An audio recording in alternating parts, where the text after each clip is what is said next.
Today we want to share with you our story and tell you why we are here. We won't speak for too long as we are too well aware of the important input from our guest speakers, but I'll begin with a bit of background information. My wife Gemma and I began renovating a home for ourselves outside Cleator in 2007. We had been together for 6 years at that stage and we were planning for a future together. We're going travelling the world and doing all the fun things people in their 20s do. We were toiling away and putting all we had, financially, physically and emotionally, into what we considered to be our future family home. We worked tirelessly, in blissful ignorance of what was actually occurring around us. And it wasn't until just before our first Christmas in our home in 2010, a leaflet was dropped to our door with scant details about a wind farm extension in the townlands of Christine. The term extension baffled us, as there were no turbines in our area at that time, and we, nor our neighbouring relatives, had heard of any such developments. The third week of January, looking out my kitchen window at the beautiful wild landscape I had come to love, I witnessed unusual machinery and workers on the move. Immediately, the letter in the drawer sprang to mind. I rang Sean in distress. Was this where this wind farm extension was going to be? The answer we found out was no. But what we uncovered from then onwards turned into what we can only describe as a nightmare we cannot wake from. The beautiful hillside beside our home wasn't where the extension would be.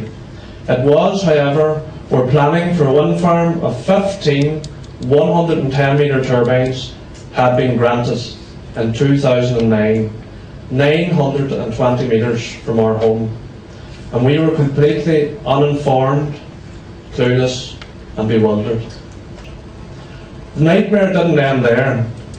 14 100-metre turbines passed behind our home with the proposed extension for a further 9 120.5-metre turbines to encircle us. And the list we unearthed went on and on and on. This, folks, is the story you will hear and have heard in every area where this happens. The same underhand tactics deployed in covert exercises by the powerful consortium of the wind industry to exploit the good nature of our rural people. Good, decent and hard-working farmers, misled by the industry propaganda and, I believe, lied to, signed into contracts that left them legally gagged and tied, all the time believing they were being paid to save the planet. How acceptable that offer would have been to any of us at that time. Neighbours, unaware of what was really coming their way.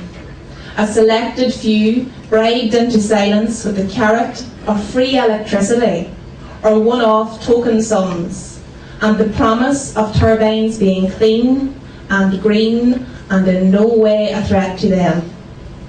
All carried out in hushed tones, which of course was all I believe, to ensure the inevitable fracture and shattering of a community once strong and thriving. Right now, 34 of those 111 turbines are operational, and we, like so many around us, are suffering the devastating effects.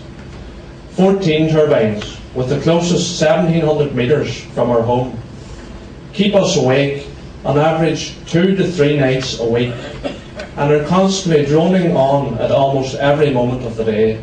At further injury, we were informed that the Environmental Health Department did not have the appropriate equipment to monitor wind turbine noise, and so referred this to the wind farm developers, who then employ their own noise consultants to carry out the investigations and then pass their data on to environmental health.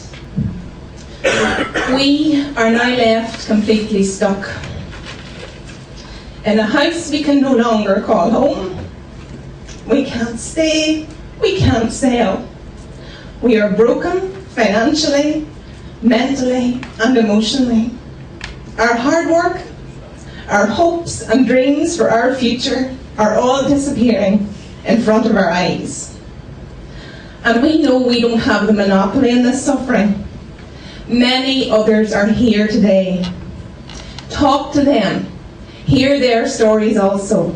Good people, suffering in isolation with no one to help.